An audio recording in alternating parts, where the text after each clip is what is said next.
Need to talk about it and call it out directly and spot on. There is no excuse for that. I don't know if my ancestors had slaves or not, but if they did, F them.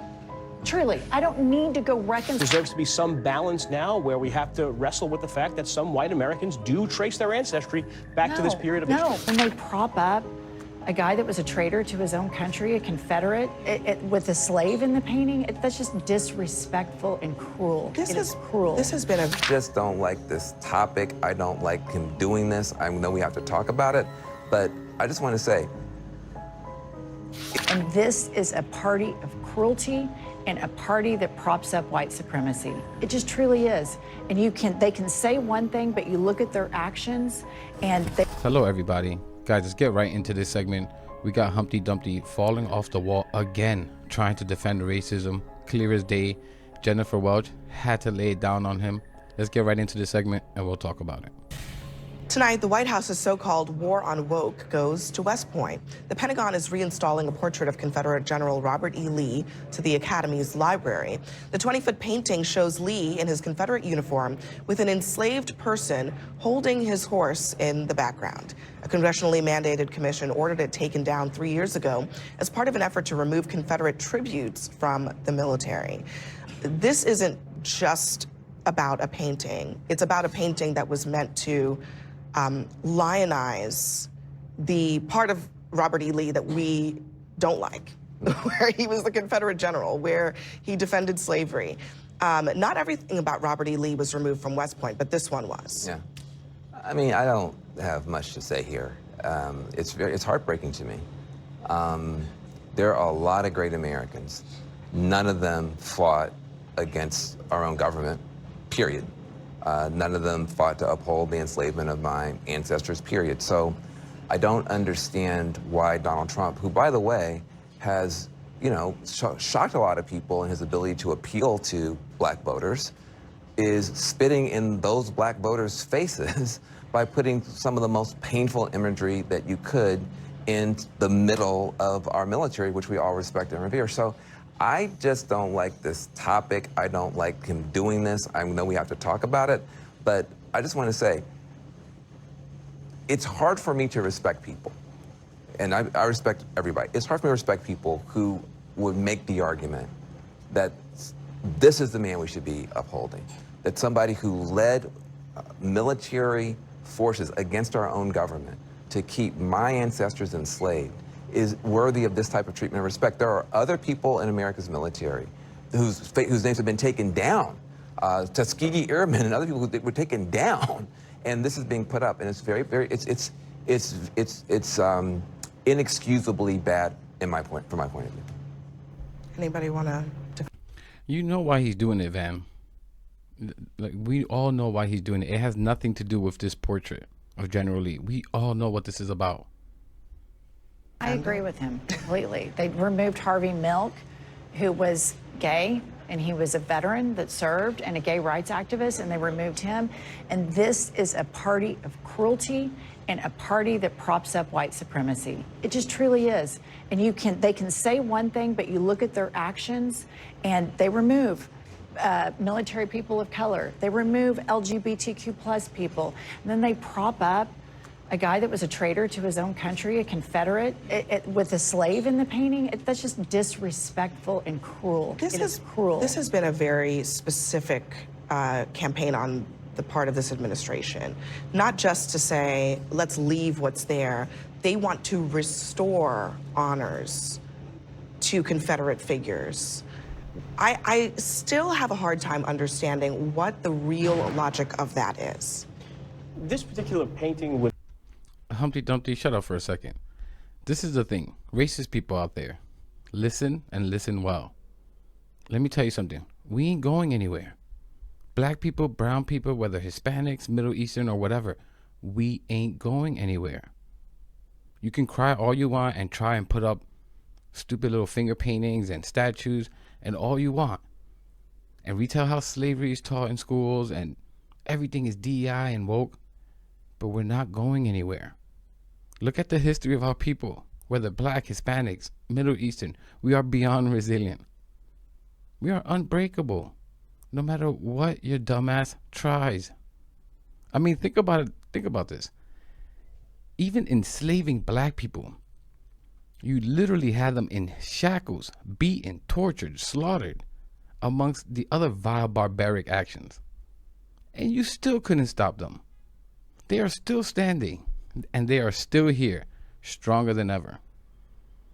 What makes you think, and the little tiny brain you guys got there, you have a chance now? We see you. We see all of you. You can run, but you can't hide. I'm kidding. Kinda. Not be my hill to fight over. It wouldn't be my hill to die on. But to put things maybe in context, to perhaps broaden the conversation a little bit, there are a lot of Americans out there who trace their ancestry back to the Confederacy as white people. And I think they have to wrestle with their own ancestors, and to some degree, they have to be proud of who their ancestors were. Not everyone in the South was a slave owner. I'm not trying to diminish that.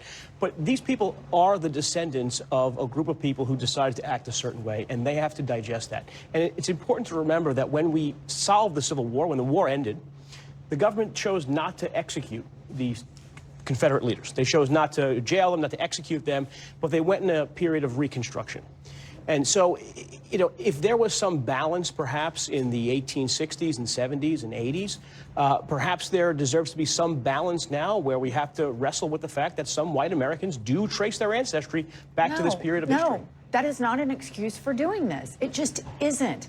This is so incredibly cruel. This is regressive, and I think we all know for a certain group, part of the electorate, when they say make America great again, they are sending us the messaging of what that is. And we need to talk about it and call it out directly and spot on. There is no excuse for that. I don't know if my ancestors had slaves or not, but if they did, F them. Truly, I don't need to go reconcile that. I don't need a piece of art to see a black person degraded and not considered a full human being. Can I add one piece of context before you come in? Ooh. Thank you, Jennifer. Thank you for that. It's really important for someone like Jennifer Welch from I've Had It podcast. If you haven't followed, you should. She's a white woman from Oklahoma, and that accent, to be saying that straight up, no BS. There's a lot of people that can relate to her. Just like it's important for someone like myself, a Hispanic, to show unyielding support for black people. Unyielding. Thank you again, Jennifer. Here, this is according to military.com, and this is true. The portrait that was removed and is now being reinstalled was first hung in 1952. So good long ways after the Civil War, during a high point for the Lost Cause movement that seeks to recast the Confederacy's fight as a heroic struggle unrelated to slavery. So if this is about what is history and are we remembering it the right way, this is historical revisionism, this painting. Look, I mean, I think that there are people, to your point, who feel that there's some movement to make white people feel ashamed, and that they should be shamed and blamed, and that they have to hold their heads down or whatever, and people resist that. I think that is a big misunderstanding on the part of people who feel that way. First of all, there are a lot of white Americans who should be celebrated. Some of them, frankly, were slave owners. You know what those people are? Thomas Jefferson, George Washington. The idea that somebody, because they were a slave owner, can't have honor in this country is defied by, just go to Washington, D.C. and look at all the memorials to those people.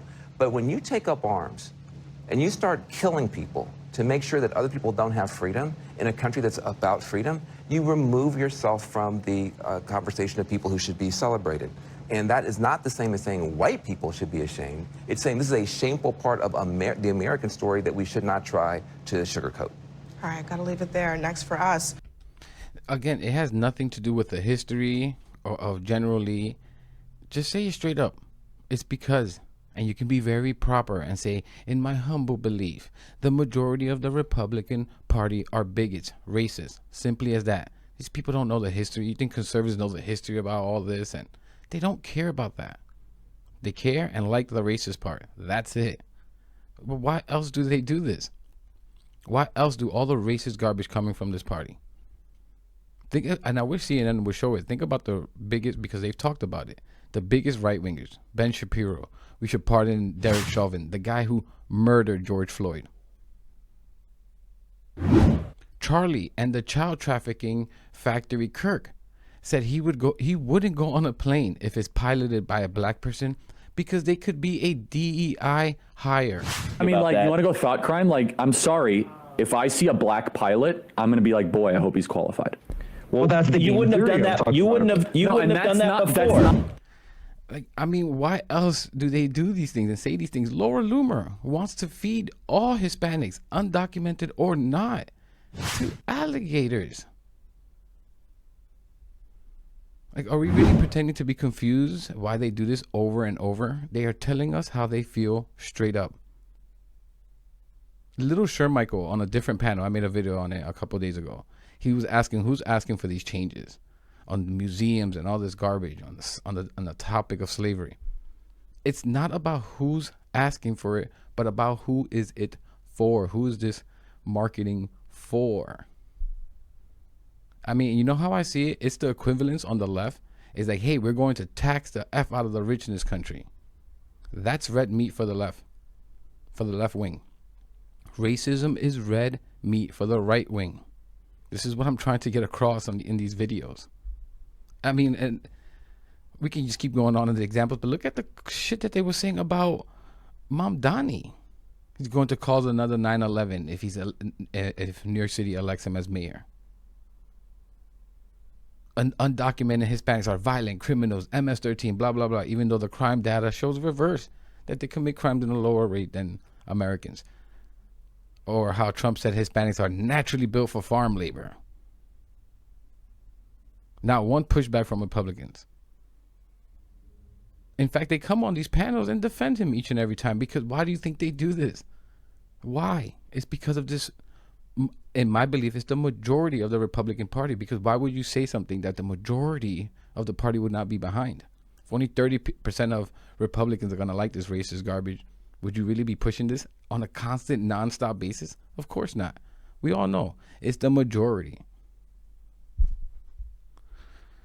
But I'm going to leave it there, guys. This is frustrating, but let me know what you think about all this in the comments. Please leave a like, subscribe. It really helps the channel, really helps spread the message out there, and I'll catch you in the next one.